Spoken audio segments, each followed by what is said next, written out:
আপনার সঙ্গে অসদাচরণ করেছেন, যিনি আপনার পথের মধ্যে কাঁটা বিছায় তাকে আপনি ফুল বিছিয়ে দেন, যিনি আপনাকে বিষ দিতে চায় তাকে আপনি মধু দেন। এটা হচ্ছে আল্লাহর পয়গম্বরের খুলুক আযীম। বড় করে বলুন সুবহানাল্লাহ। খুলুক আযীম।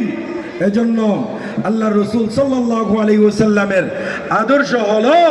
আদর্শ হচ্ছে আমরা যারা মুওয়াহ্হিদিন, একত্ববাদ যারা আমরা গ্রহণ করেছি, লা ইলাহা ইল্লাল্লাহু মুহাম্মাদুর রাসূলুল্লাহ, এই কলিমা আমরা যারা পড়েছি আমরা সবাই বাই বাই, ঠিক কিনা?